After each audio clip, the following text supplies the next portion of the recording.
Aliens in the Mind.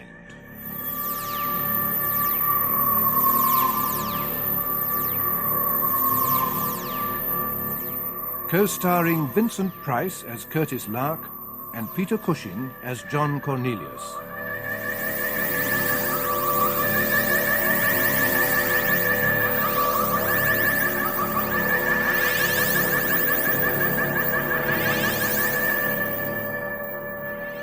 On the remote Scottish Isle of Lewig, Lark and Cornelius are convinced that the death of their friend Dr. Hugh Baxter was no accident. From his research notes, they diagnosed the island's sickness as early symptoms of a strange genetic mutation, affecting many of the island's inhabitants, turning them into zombies, blindly obeying orders from an unknown source. The key to the mystery seems to be an apparently simple-minded 18-year-old girl, Flora Curie, who saves them from burning to death in a fire that destroys Dr. Dexter's house, and with it, the housekeeper, Molly Kyle. Let it burn! Let it burn! No! No! We must go! I'm coming out! Do not move! Do not move! We must move! The wrong person is burning! An innocent is burning!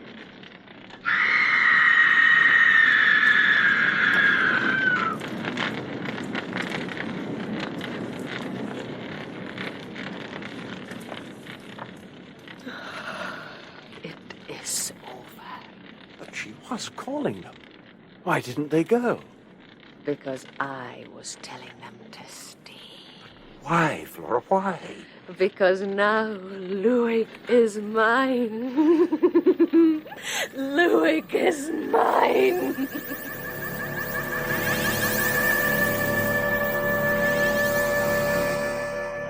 Part 2. Hurried Exodus.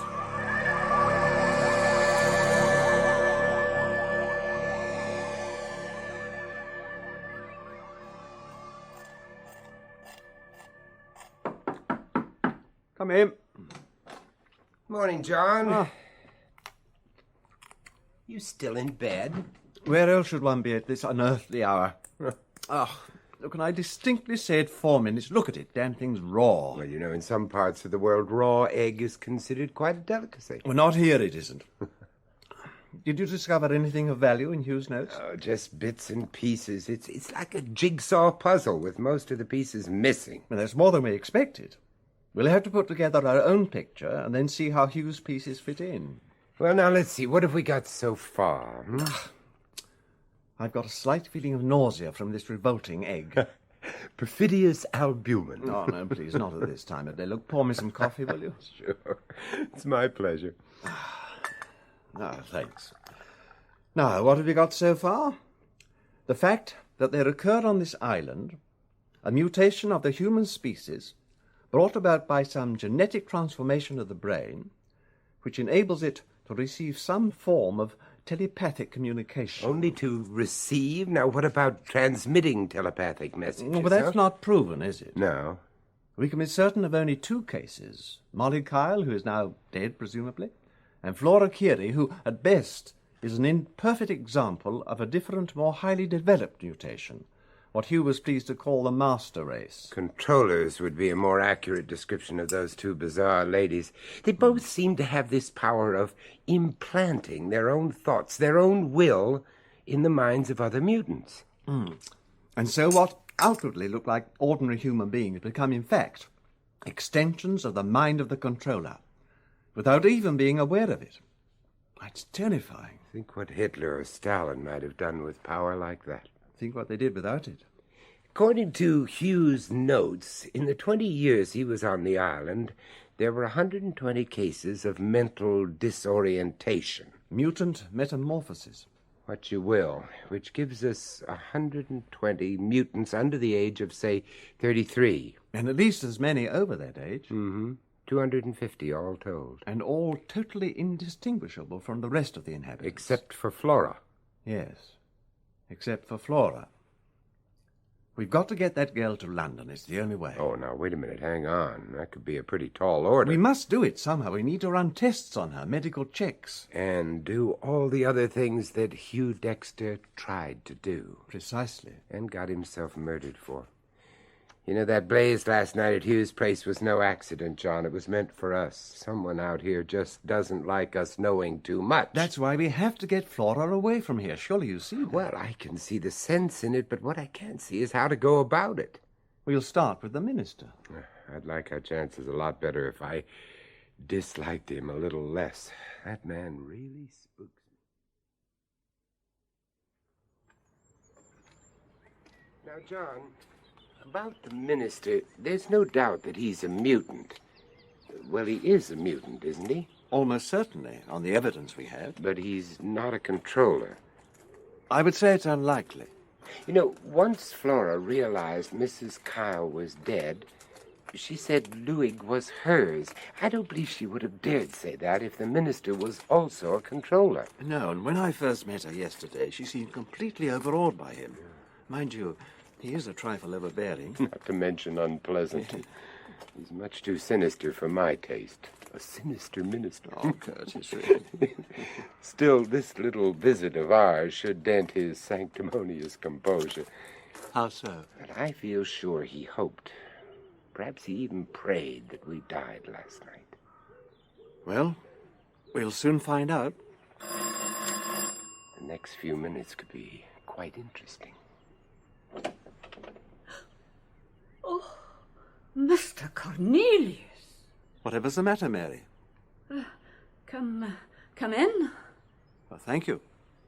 You look as though you'd seen a ghost. Aye, well, we thought you must be dead. What made you think that? You on fire up at the doctor's house last night. We'd gone by then. Yes. Fortunate, wasn't it?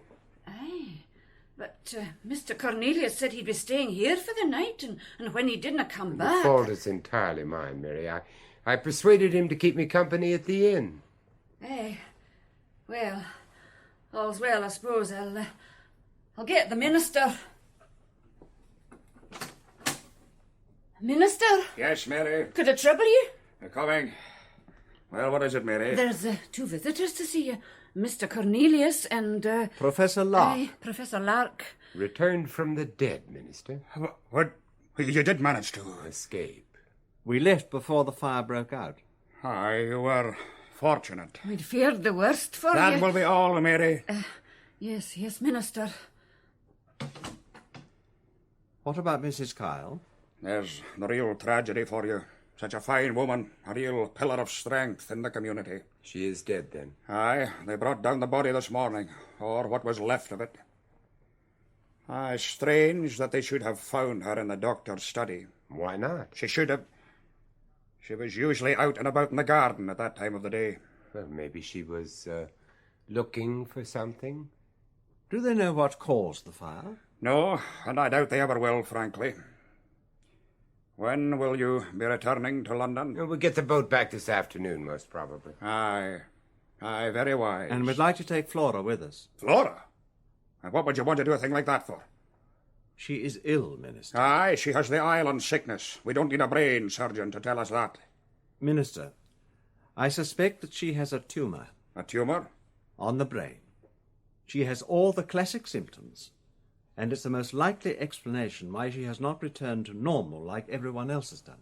Oh, I see. And I suppose you will be wanting to operate on her yourself, Mr. High and Mighty Cornelius. Only if my first diagnosis proves correct. Well, I'm not committing that poor wee lassie to having her brain meddled with.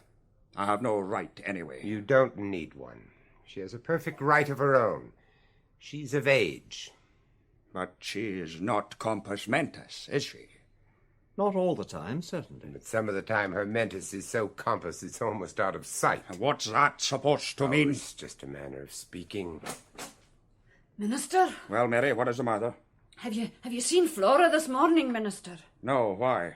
Her bed's not been slept in. She couldn't have come back last night. When was the last time you saw her, Mary? When she went out last evening.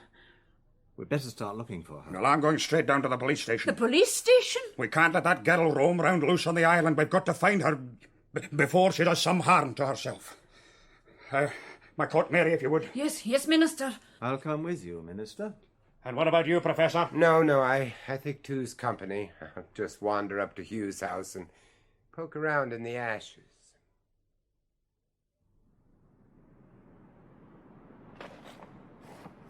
You won't find much in there. What? Oh, yeah, you're right, officer. Sergeant, if you don't mind, sir. Sergeant McBenney. Okay, Sergeant. Yeah, did the minister send you? Yes, sir. What, to keep an eye on me? To help you, sir. If you want. Nice of you. It's only 2 minutes on the bike. What are we looking for, by the way? I really don't know. Some of Dr. Dexter's research papers, perhaps. Though I don't think much could have survived this. It's one of the most comprehensive files I've ever seen. Just as well, if you ask me.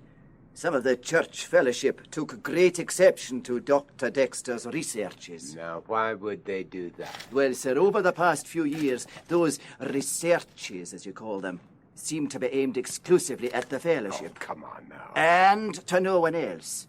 Practically every single member of the fellowship had been investigated by Dr. Dexter at some time or another. Investigated, Sergeant? Oh, that's police language. You mean examined, No, surely. sir, I mean investigated, Professor. Brain pictures, blood samples and the like. He even went into our family backgrounds, our ancestry. Oh, aye. It was an investigation, right enough. Did he ever investigate you, Sergeant? Aye, sir. He said it was for the influenza. That was just last year. So you're a member of the fellowship, too? Aye.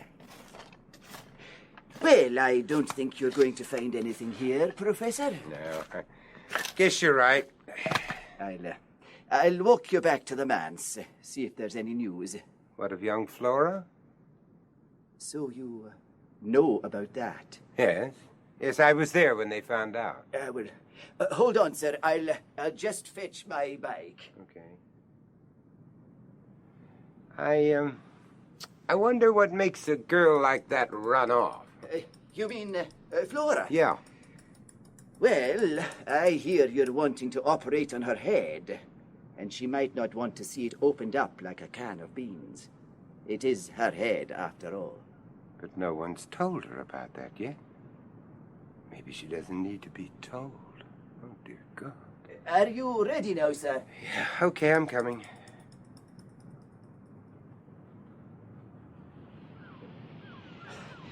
This is the beach road round the head. It's a wee bit further than the path over the top, but it's easier for me with the bike and all. Is that dropping ahead? Aye, sir. Straight up above you. A long way to fall. Poor Hugh. It was an open and shut case, Professor. Not open enough, Sergeant, and shut too damn quick. There's someone up there. You couldn't see them from here, even if there was. Nobody goes too near the edge. It's in danger of giving way as it is. There's someone up there now. No, there are always wee pebbles falling. It's the wind and the rain that does it. Look out! Come on, Sergeant, the whole cliff's coming down. Run, Professor! Run for your life!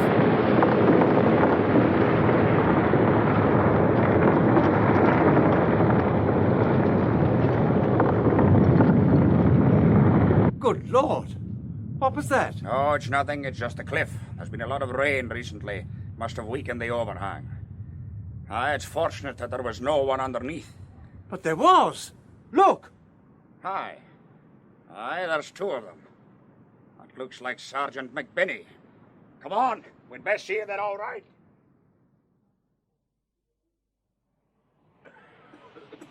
Curtis, are you hurt? Oh, I never felt better. But what happened? That damn cliff tried to fall down on us. Aye, and it near succeeded too. One man and another, Droghna-Head's a pretty dangerous place. Especially to foreigners. What are you all doing here, anyway? There's been news of Flora. Oh? Well, apparently she's been seen near an old barn. Which barn is this? Old Mackenzie's place. One of your men brought the news not 5 minutes since. We're just on our way over there.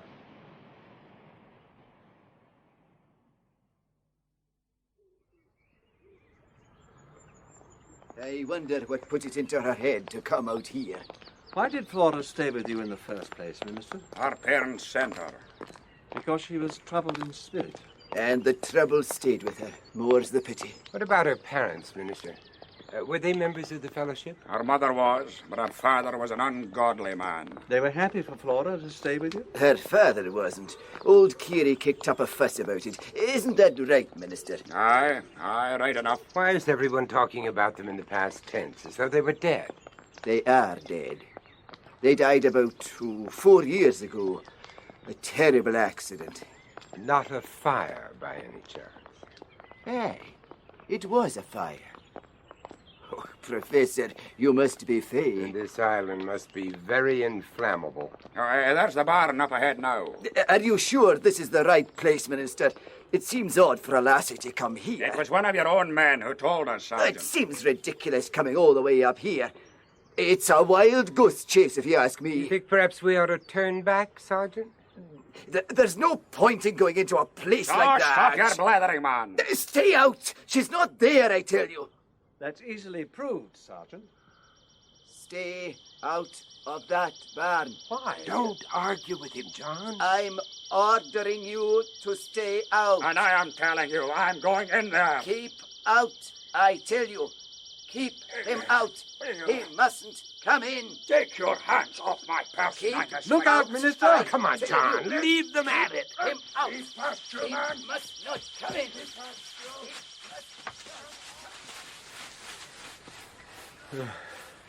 What was all that about? The police sergeant's a mutant. Didn't you see his eyes?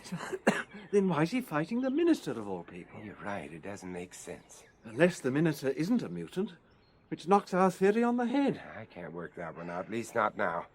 Come on. Flora must be in here. Keep him out. Keep him out. Over here. In the corner. Keep him out. Keep him out. It's all right, Flora. It's all over now. There's nothing to be frightened of. Here, blow your nose on there. Flora, can you make the policeman go home? What about the Minister? Oh, the Minister. Oh, keep him away. Minister's not here, Flora. Honestly. At least he's taking no further interest in the proceedings. I think the sergeant hit him with his nightstick. Truncheon. Oh, right, Truncheon. The Minister's asleep, Flora. He'll never find out about your being here unless Sergeant McBinney tells him. So I want Sergeant McBinney to go away. Don't you? Oh, yes. I want Sergeant McBinney I want Sergeant McBinney to go to go away from here. Wish hard, Flora. Wish Sergeant McBinney away from here. I wish Sergeant McBinney away from here.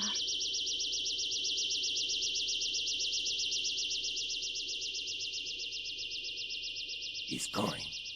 He just turned and he's walking away. Like a sleepwalker. Bye-bye, Sergeant McBinney. Bye-bye. I hate breaking things up, John, but I think it's time we were moving out. That boat leaves in an hour. Right. Now, Flora, I thought it might be rather fun to go on a boat. Oh. Have you ever been on one? No, the Minister always forbade me. Well, we won't let the Minister know. We'll just sneak on board without telling him, eh? Come on, then. Take my hand. Uncle Cornelius is in charge now. Uncle Cornelius? You can forget all about that horrid old Minister. Uncle Cornelius. Hey, wait for me, Uncle Cornelius.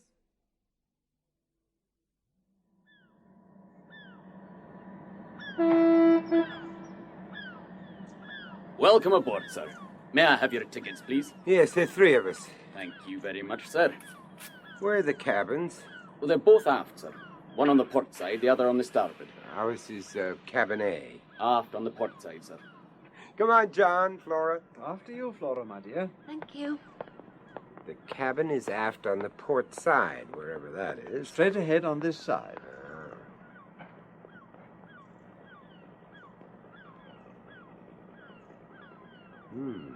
Cabin A, here we are.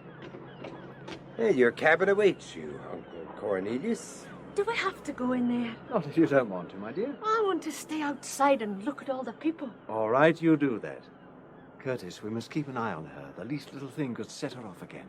You, Mary? You stay with her, John. You're doing just fine. All right. I'll see if I can get some drinks brought up to the cabin, huh? Flora, would you like something to drink? Oh, what can I have? Anything you like. Could I have some wine? Wine? Well, why not? She's over age. Wine it shall be, my lady. Won't take me a minute. Oh, look, there's Mary down there. Where? Down there by the gangway. Oh, yes. I wish Mary could come.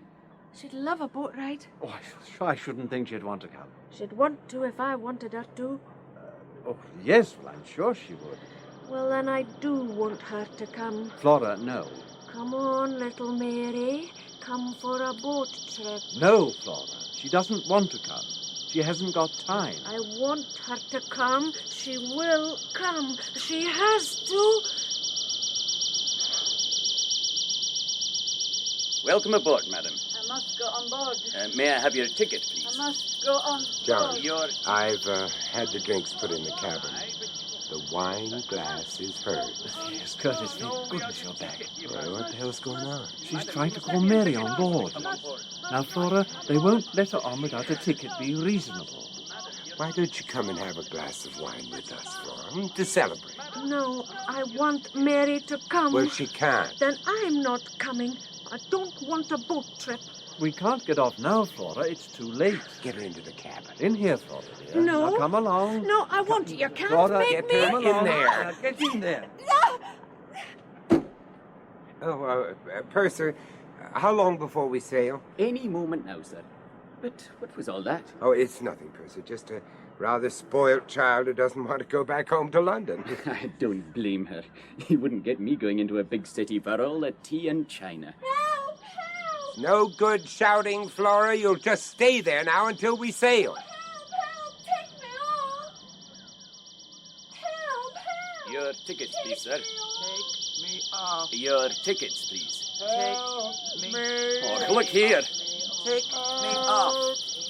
Take me off. Right, off you go then. Down there where you just came from. Off. Take me off. Hey, none of that. Come here. Well, I warned you. Let's find the port. John, let me in. Let me in. Oh, for goodness sakes, John, do something. She must be calling every mutant on the island. There'll be a riot if we don't get her under control. The only way to do that is to knock her out. Yeah, exactly. Any suggestions? Mm-hmm. Just these two. Pop them in her wine glass and make her drink it. That should do the trick. I hope you know what you're doing. Trust me, John. Anyway, I can't stay here chatting with you. I've got an invasion to repel. Now, don't forget to lock the door after me. All right, all right. Hey, none of that. Come here. Take me off. Take me off. It's locked, Purser. Take me off. Oh, my God. Now, you stop kicking that door down. Off. John, for Pete's sake, switch her off, will you? Oh, no, you don't. Oh, no. Come. No. No, you don't. Come on. Off. Get No. What are you doing? Oh, I beg your pardon. I'm awfully sorry, sir. That's quite all right, Percy. What happened? Well, I thought you were going to fall, so I just grabbed you. Thank you. Thank you very much, sir. You feeling all right now? Yes. Yes, thank you, sir. I wonder what came over me. Anyway, if you'll excuse me, sir, we'll be sailing almost immediately. I must attend to my duties. John! Open up, John. It's me, Curtis. Come in. What have you been doing? Oh, I've been swapping bedtime stories with the purser. Hey, where's that drink, John? I think I've earned it. Here you are, dear boy. Scott, as usual. Oh, boy. I hope you don't mind. We started without you. Didn't we, Flora? Yes, we did, Uncle Cornelius. Oh, it's lovely. Oh, so you like the wine, Flora? Hmm? Oh, yes. He never let me drink wine. Who didn't? The minister? Aye. Well, he'll have to let you now, won't he? Aye. Oh, long as you don't tell him. Oh, Catch up, Curtis. Ready and waiting, sir. What was it? Your famous Mickey Finn again? Yes, sir. Double measure. It's very good, isn't it? It is the best. What was all that commotion outside the cabin? Oh, my dear John, I was repelling boarders, or trying to. Quite apart from the little army of mutants down on the dock, our friendly neighborhood purser decided to join in the fun and kick the door down. Great Scott, the purser? How did you stop him? Well, I interposed my body between him and the cabin door. Clever, eh? And he kicked me on the ankle, damn him. Mind you, he wasn't really himself at the time, but when he came to his senses, he apologized and went about his duties like a good little purser. Extraordinary. The purser's an unexpected complication, isn't he? Yes, he was a real shaker. I just wasn't prepared for a mutant here on the boat. But it's a normal enough job for an islander, plying back and forth to the mainland. Yeah, but I wonder how many mutants have used the boat to get off the island altogether, and whether they went of their own free will or under orders.